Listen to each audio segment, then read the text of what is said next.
Farm Business Uganda ekitongole ky'abalimi n'abalunzi. Bano bawa abalimi n'abalunzi amagezi agabayamba okwekulankulanya n'okwenyumiriza mu bye bakola. Gwe omulunzi w'enkoko omuli eza broilers, crailers, saso, layers ne loko. Jangu ofuna amagezi ku ngeri ey'ozirabiriramu olyoke ofune amagoba. Ate bwe kituuka ku byennyanja basima ebidiba n'okusomesa ku nnunda ennungi ey'ebyennyanja omuli empuuta, emali, engege. Ate tebakoma okwo, bakuyigiriza n'okutabula emmere y'ebyennyanja okusinziira ku stage ze biba biriko. Omulunzi w'ente, embuzi, endiga, obumyu nawe batuukirira ofuna amagezi. Aba Farm Business Uganda bakowola naawe alunda embizzi okubeetanira anti bakufunira breed z'embizzi ennungi ezikula amangu omuli Landrace, Large White, Hampshire, kuteeka ne Cambrough. Gwe omulimi n'omulunzi lekera kwemulugunya, beekwate tojja kwejjusa. Bakufunira ensigo kw'oteeka n'okusomesa ku ndima y'omulembe ekwatagana n'ebibala omuli emicungwa, emiyembe, amapaapaali, obutunda n'ebirala bingi. Gwe omulimi wa vanilla naawe teweegayaalirira anti aba Farm Business Uganda webali okuyamba. Gwe omulimi w'ebitooke naawe jangu obeebuuzeeko ku butya bw'osimba ebitooke ne bitakuwa kiwuka ate ne bibala bulungi. Funa amagezi ku kika ky'emiti egikula amangu egigumira embeera y'obudde omuli emisizi, peyini, kalitunsi, emivule n'ebika by'emiti ebirala bingi. Aba Farm Business Uganda bakuyambako okufuna ebigimusa ebirungi eby'omulembe okuli eby'omu ttaka n'okufuuyira n'amadagala ag'enjawulo agayamba ebirime byo okukula obulungi nga tebirumbibwa biwuka. Ebirime omuli muwogo, soya, kasooli, lumonde, kabeji, ensujju, watermelon, ennyaanya, obutiko, ebijanjaalo n'ebirime ebirala bingi. Ebintu bino byonna bakuwa amagezi ku byo okossaako n'okubikufunira. Okumanya ebisinga osobola okubirako aba Farm Business Uganda ku 0753 19 95 12 oba 0761 48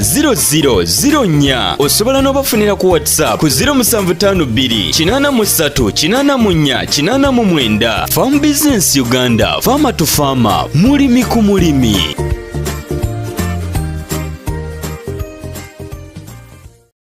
Okay, oli mulabi mulungi gwe ayekumidde ku Farm Business Uganda ekitongole ky'abalimi n'abalunzi. Mwe bali banange emirimu gyonna gye mukola abalunzi muli mutya asibe nga muli bulungi. Era tukomyewo nate olunaku olwaleero kubanga tukutuusaako programu yaffe nga Farm Business Uganda. Farm Business Uganda tukutuusaako ebyo byoba weetaaze mu nsonga ez'okulima ne mu nsonga ez'okulunda. So nga kikugwanira okubeera nga otweyungako naawe ogabane ku mpeereza ennungi. Tukutuusaako tukuwa amagezi n'okuyambako kutegekera ekyoba weetaaza. Bana abeetaaga enkoko weeziri, so ogenda kubeera nga ebyo nabyo bitegeera. Beetaaga okutegeka faamu, mwetaaga ensukusa, endokwa ez'obutunda, ebyo byonna byonna ate era ogenda kubanga nabyo osobola okubanga okola ki okubeera nga osobola okubeera nga obifuna mu mbeera efaanayo. Katukyaliddeko omulimi waffe naye sooka osubscribinge. Bw'osubscribing oyambako abantu bangi abatanditulabye ne batulaba ate munnange ne baba nga basobola okubeera nga bafuna ku mpeereza ennungi eya Farm Business Uganda under Kevima Training Center. So video z'omuzira ne ku kulima n'okulunda Uganda okosako ne Kevima Training Center Uganda naye nga tuli under Kevima Training Center Uganda Limited. Tulina omulimi waffe video ndoza ziri bbiri ku neeno. Mwebale okumwagala, mwebale okubanga mumwagala. Kati tugenda kubanga tunyumyamu, twagala omutegere. Naawe osobola okutweyungako n'obeera omulimi waffe mu mbeera efaananako bwetyo. So kubuuze ku balabi baffe. Abalabi baffe bonna abakumidde ku Farm Business Uganda banjiriza nnyo kuba mu mutufudde kye tuli okuba nti buli dakiika mubeerayo ne mutukoonako. Yes. Ne mutunula ne mugamba bano baafunga eki. Nja kubabuuzaako buli omu bw'osinzidde wonna bukwatidde wonna omanye Omuganda agamba nti bw'oli bw'olabira enjuba n'omwezi. Kituufu. So nja kuba babuuzaako buli omu wasinzidde awamu ne gyali kwasaganyaamu. Okay. N'owamu nja kwebaza omutesitesi waffe okuba nti okumidde abantu mu mutaala omanyi akwagaliza aba ali kukumira mu kitanga kiwaye leero kanguyizeeko kino gwe tokiraba saawa eyo naye oluusi bweddayo n'ofumira ogamba nti omusajja ono omanyi ebimu oluusi bwe tusanga tuli mu mbeera zaffe okizuulira ati omusajja ono atuteereddeyo era yatwongedde ne kino kuba bw'aba akuteereddeyo nga takuteereddeyo vidiyo yagamba nti akaneekweka enjirabe wana nti njirabeko tugiraba na muntu babiri oba basatu era nga ojja ologiraba n'abantu abasatu n'ogamba waayo omusajja ono alina kyateekayo buli lunaku n'abanga atujjukiza otukumira mu kitanga ti wano wabeerawo okufuna omanyi wakwagaliza okufuna aba akwagaliza kitanga kuba oyinza okubeerayo ng'olina sente zo naye nga gwe bakukuumidde ati suubula kino nze nsuubula mayumba nsuubula zino nga wamu olina n'ebitandika n'omusobozi w'amayumba kola kino nimusemirwa eki nekumidde mu semiti naye omuntu bwakujjako ku kino n'akulingizawo ku kirala ate nayo n'otuukayo oluusi n'obanya banayo nekumiranga eno naye ng'ate bino omanyi nga owulira nogamba kino tekisoboka omumanyi omu yagamba tosobola kumanya bwe bakuba ndobo nga toli mu kisaawe abasajja besindika abasajja bakola ki so kali gwe n'obeerayo ng'owulirawo nti abasajja abo balaba ku TV ne besindika naye ate olaba mu kwesindika enkya bakeera olwokubiri bakeera era oga mu kwesindika otolabaako nti afudde mutima oti oli azimbye oli akola ki naye tokirowoozaako n'ogamba nti abasajja bano mu kwesindika tebafunamu kulwala naye wano omuntu nze ansindikako nembanga nti muntu ampisaako naye omusajja besindika n'ava ku layini n'atuuka eri naye nadda mu kisaawe era n'owulira nti byalwadde nti ajoyi nti yakooyeemu n'akola ki so kati challenges ezimu ekyo kireese kulabirako challenges ezo tulina kuzizuula nga tuyingiddemu n'ate obumanyirivu kuba abamu bakugamba ogenda ku mulimu nagamba twagala experience ya myaka 3 naye twagala omukozi wa myaka 25 kali gwe logamba trick kyeri wano naye nga emyaka gyo nga tosukka myaka 27 ate experience ya myaka 3 bali kwagala myaka 3 naye ate omukozi gwe bagala omukozi nga muto wa myaka 26 eriyo experience ya myaka 3 eriyo we twayitugira ojja kendeza ku saundi eyo gijeeko waliwo we twali nga twogerezeganya etugamba kijja naye ono yakulirako omuntu buto ng'olaba byamanyi na bingi oba so basebo ne banyabo tulina mukulu Arafat omulimi omu kubeeyagaza enkoko ezo nga bw'oli oziraba enkoko ezo nga bw'oli okubanga oziraba stage ey'enjawulo Mr. Arafat abalimi bali eyo twagala otegeera ku ndabirira oba ku nkuuma ku ndabirira ey'enkoko eno okuva ku day 1 omuntu alina kukwata atya enkoko eya day 1 okutuusa weewereza emyezi 2 okulabikako ng'enkoko nti omuntu asobola okujja naga nti esatu gyo gijja enkoko kangitwale n'omutima gumu nja kwebaza nnyo manyi oluusi nemera nnyo okukwebaza oluusi bino byokozesa kuba nange onsanga wano nga sigambye nti oba tutusondereza amafuta oba tukoleze kuba ate emirimu gino gavumenti yatuwa na ministry enamba naye tumala n'omwaka kuba wali yali ekiteekateeka nga yali kusomesa ku balunzi naye ate ejja nekugamba nti obulunzi n'obulimi bwe tutambulirako ng'eggwanga naye ate minisitule y'amagye yogiraba nti buli mwezi ebikulutinga neyongerako tezagaza yeekola neera nga neteekamu naye fe totera olwawo okulaba oba ku kanso zaffe oba nti omusomo guli wano naye ate minisitule enamba tulina bantu bonna bonna babateeramu ssente okuba nti omuntu wansi ono bamuyigiriza okulunda ate ne gavumenti nekulaga nti ereeta n'ensigo era wamu awo oluusi tulabyeko MPs ate bakifudde political kali okuba nti ensigo zino bali kugaba ensigo z'okusimba sizoni wetandikira naye ogenda ozinoonyereza nti ya gavumenti naye bo baba bakifuniramu mileage awamu n'adisi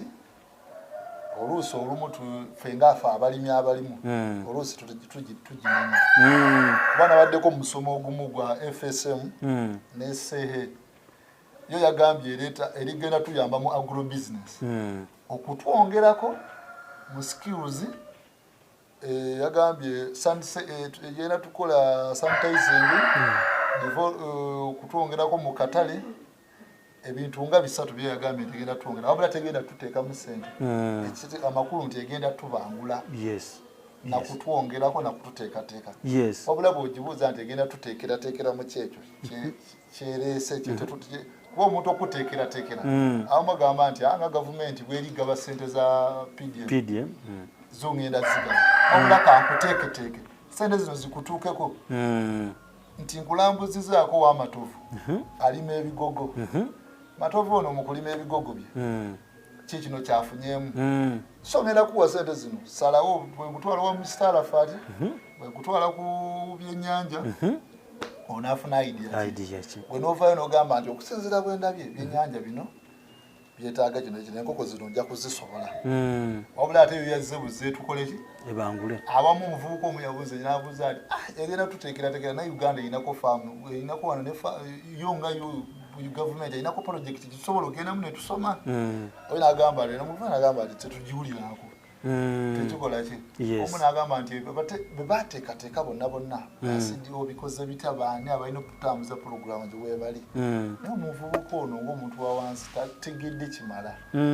wabula ate bw'obuuza abaladisizi oba baani boolosi be basanga akugamba nti olina onoonya gwe naye munoonye naye ate oli bamusasulira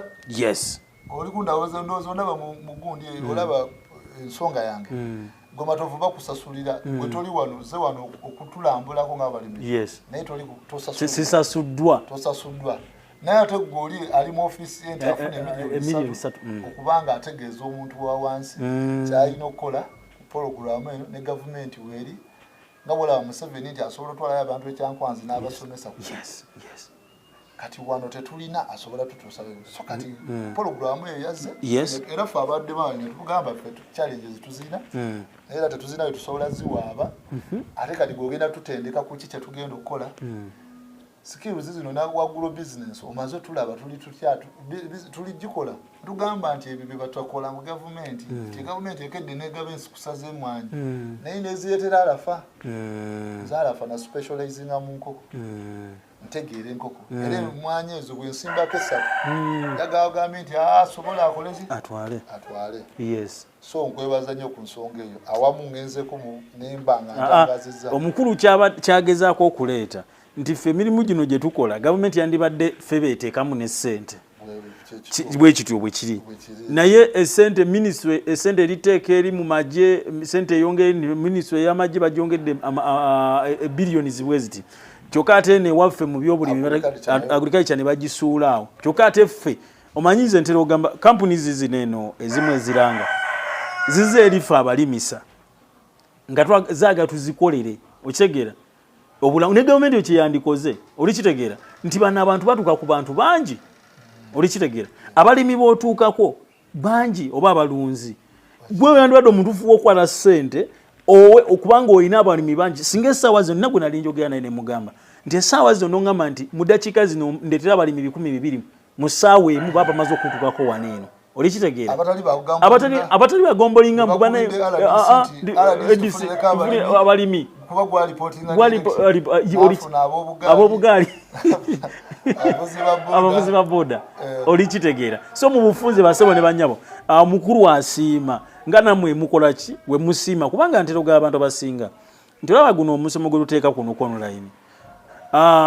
ekisookera ddala omuntu okujja waneeno oba okujja okunsikana oba okusinkana asasula ki muna emisaala fati njagala kunjigiriza engeri gyenteekateekamu ejjirya nga sinayitwala mu kyuma ndisooka osasula emitwalo gy'emeka naye eyo message oba eyo ogw'omusomo ogabira n'okubwereere so basebo ne bannyabo twetaaga okusiima abantu aba batukoze obulungi naffe tubawe amaanyi kuba no gavumenti kiyinza oba ekizibu kyo tusiima naye gwe bw'osiima nze nina gye ngenda ssebo omuntu najja nga bwenze eriggwa omulimi wano oba omulunzi wano n'ogenda n'agamba nti Godfrey omumanyi ndowooza n'ogendayo kati ndese example ya Godfrey n'ogendayo n'agamba nti muteme amatooke omusajja agende nago olikitegeera kati nga ate omuntu ono yasiima fo gya gavumenti yandisiimye nti tulina abantu betubangudde betujje kuddayo omuntu n'omwagazisa okulima nga yandibadde tali kukola ki Mr. Arafat omuntu ateeseteesa atya oba akumye ate alabiridde atya enkoko zino okuva ku dde wano paka ku myezi 2 ekika kyonna yeetaagisa ki neyanziza nnyo ekibuuzo ekyo kyobuuziza omuntu alitulaba live oba alinda otulaba nayina wanaaba ng'asa kusupaiti nze ajja kuba atulaba ekibuuzo ekyo kyobuuziza nsonga nkulu enkoko eyo giteekateeka kuba nti ogifunyeeko okutuuka kati enkoko zino nga bwogambye bwe tuba tugenda kuzigattira wonna wonna awamu owa leeya owa kraira owa saso owa braira byonna byonna kyekimu zitambula ku pologula zirina challenges zezimu kuba challenges zezifeesinga zibanga 3 oba kuba tulina challenges za treatment challenge ya feeding challenge y'ebiyumba owokulundira space zezo major ziri 3 ezo zo zikwata buli wamu so kati enkoko eno ogiteeseteesa otya okuba nti omuntu agifunyemu okuva ku lunaku olutya olumu afunye enkoko ekika kyonna enkoko eyo bwoba nga tonabagifuna tuli ku muntu oyo atalundangako ateekateeka okufuna enkoko awamu oba yafunye tugeze nti yafunye pologulaamu ya gavumenti n'agamba alina genzeeko eyo batututenga abagundi naye nafunyemu omulamu nti bagenda tuwa enkoko enkoko eyo giteekateeka otya enkoko eyo bwonaaba tusanze vidiyo eno ng'ofunye pologulaamu eyo enkoko ezo tozitunda weetegereze vidiyo eno otandike n'enkoko ezo mu space yo gy'olina enkoko eyo olunaku olumu twetaaga okumanya kuba wezigenda okubeera ekyo kyekiyumba enkoko eno olunaku olumu y'omwana omuto era owulira kati abantu kamuze ku mwana omuto agamba omwana omuto bw'aba azaalibwa tatambula kiro abikibwa amasuuka ago tava mu nyumba okusanga avuddeko ekirira omwezi ogwo gumu kati enkoko zino twetaaga ozikumayo bwa wiiki eki emu kati ekyo mbadde example ni omukazi asobola okulabira omwana oyo n'aba nga alina takitiki omwana agava mu lubuto talabibwako abikibwa just afunako space ntono nnyo so mu wiiki emu enkoko eyo twetaaga ogirabira mu wiiki emu tutandika n'ekiyumba kyaffe ne tumanya nti ekiyumba kyaffe kimaze okuterezebwa ne tufunayo antibiyotiki yonna yonna ne tuba tulina ofuuyira mu kiyumba kino kuba akadagala akeera okasoma nagamba nti kalimu osobola ofuuyira obuwuka obutalabibwa n'obulabibwako n'ofuna akadagala ako ne tukafuuyira mu kiyumba kyaffe katumala okafuuyira mu kiyumba kyaffe nga twamaze okyera bulungi nekyo obwo enkoko ezo nsuubira zifuna leero ennaku z'omwezi 22 nsuubira zifuna ennaku z'omwezi nga 5 ennaku eno wiiki eno ekiyumba ekyo kiteekiteeke okifuyiseemu eddagala okiggale bugumu eyo likwatemu nti buli eri ekigezaako okufuluma kikole ate tofuuyira nti oleese enkoko nga nnaku z'omwezi 5 ate ofuuyiremu edda wiiki eno gitegeke omala okitegeka ekyo gye tuyita buluda buluda yaffe enkoko genda zifuna lwakutaano neetaaga okuba nga amaze ofuuyiramu mala ofuuyiramu nenteekamu ku bukuta eteekamu obukuta wansi oyo kyekiyita brooding papers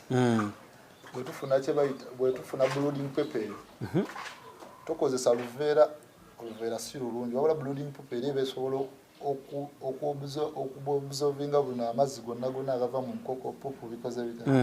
n'ogiteekamu niwabanga wansi awo making sure nti teri kantu kabeerawo wansi pepe oba ogibiikawo brooding paper oba ofuna box ennungi okekereza tufuna box yaffe ennungi ne tuzisala box netubikawo nga wali clean box eyo